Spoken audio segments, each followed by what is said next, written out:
शिव सोनी प्रणाम, नमस्कार, कुशल कामना के साथ आप सभी का स्वागत मेरे यूट्यूब चैनल श्री जी पहाड़ी पर। आज का जो ब्लॉग आपके सामने प्रस्तुत किया जा रहा है उसका विषय है गपोड़ संघ। उम्मीद करता हूं आपको ब्लॉग पसंद आएगा, तो चैनल को लाइक, शेयर, कमेंट्स और सब्सक्राइब जरूर करें, जिससे हमें प्रोत्साहन मिलता रहे और हम इसी तरह अच्छे से अच्छे ब्लॉग आपके सामने प्रस्तुत करते रहें। तो सुनते हैं गपोड़ संघ। धन्यवाद। मैं एक ऐसा प्रसंग प्रस्तुत कर रहा हूँ जो हमारे समाज को यदा कदा प्रभावित करता रहता है। वो प्रसंग है बातों से जुड़ा हुआ। बात माने जबान से निकलने वाली शब्द चेतना के अभिप्राय को व्यक्त करने के लिए जिस साधन का प्रयोग किया जाता है उसको बात या बातें या बोल कहा जाता है। ज्यादा बोलना, अनावश्यक बोलना, झूठ बोलना,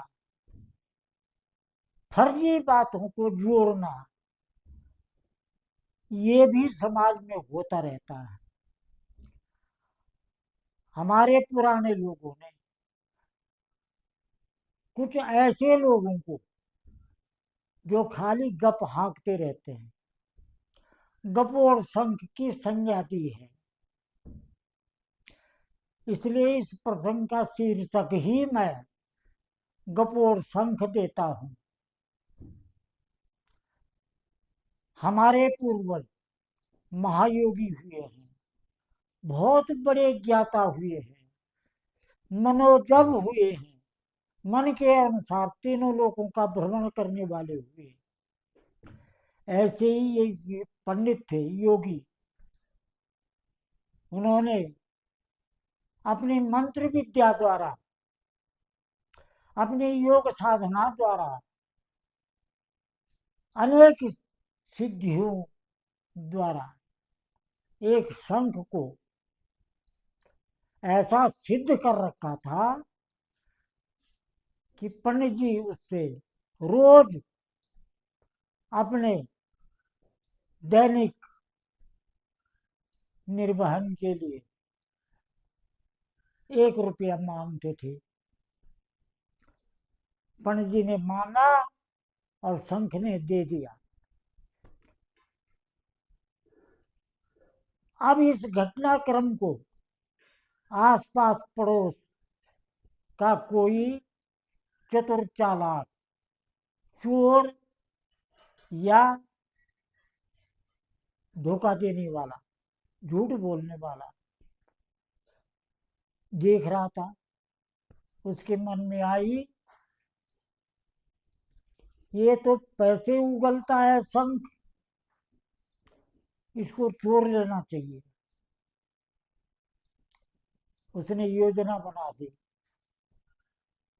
एक बाजार से उसी रंग रूप, उसी साइज का, छोटा बड़ा जैसा भी रहा होगा, शंख लेकर के पंडित जी योगी महाराज अपने काम से थोड़ा इधर उधर गए होंगे।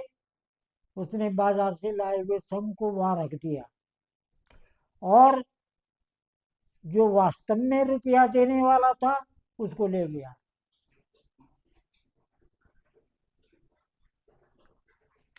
पंडित जी नित्य के अनुसार, नित्य स्वभाव के अनुसार, नित्य जरूरत के मुताबिक दूसरे दिन बैठे, रुपया मांगा, शंख ने दिया ही नहीं।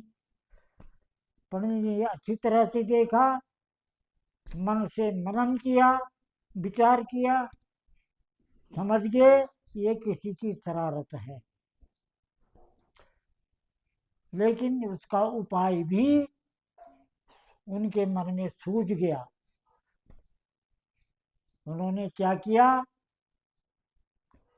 जो शंख वहां रखा हुआ था उसको ऐसा बकता, गाता नहीं, वक्ता बना दिया कि आप हम सुन लेंगे तो अचमच हो जाएगा। कैसे? पंडित जी बैठे, 1 रुपया दे दो। उन्होंने कहा अरे 1 2 ले जाओ, चलो 2 ही दे दो। अरे 2 नहीं 4 ले जाओ। इस तरह से गिनते गिनते लाखों पे चला गया, लेकिन रुपया एक भी नहीं निकला। अब वो जो असली संघ को ले गया था, वो इस घटना को देख रहा था, तो में था कि पंडित जी क्या करते हैं।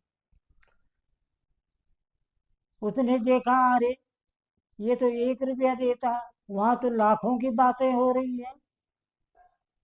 गलत कर दिया मैंने। ये लाखों का संख पंडित जी ने कहा रखा हुआ था, उनके पास तो लाखों वाला भी है।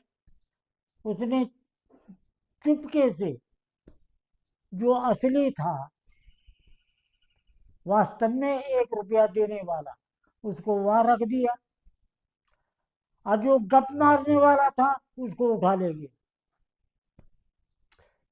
पंडित जी ने देखा वास्तव में जो, क्योंकि किसी चीज को सिद्ध करने में वक्त तो लगता ही है, बहुत टाइम लगता है, लेकिन नकली को झूठ को उसको जब चाहे तब कर दो। गपोर संघ उसी टाइम बन गया। जो चुरा के ले गया था उसने उसको रख दिया, नहलाया धुलाया, धूप फूल पुष्प सब किए, मांगने लगा रुपया। करोड़ों पे पहुंच गया, लेकिन रुपया एक भी नहीं निकला। पंडित जी को वहां रुपया मिल रहा है और यहाँ गप्पे लग रही है। माने विवेकशील लोगों ने, मननशील पुराणों ने एक नजीर बना रखी है। ये ऐसा भी होता है। शंख ही नहीं है कि शंख तो बोल ही नहीं सकता। ये उदाहरण जाता है हम मनुष्यों पे। हम भी हैं कपोर संघ, कुछ असली हैं जिनकी वजह से ये सारा सांसारिक कार्य चल रहा है, और कुछ गपोर संघ भी है। हमें सोचना चाहिए, मनन करना चाहिए, विचार करना चाहिए। धन्यवाद।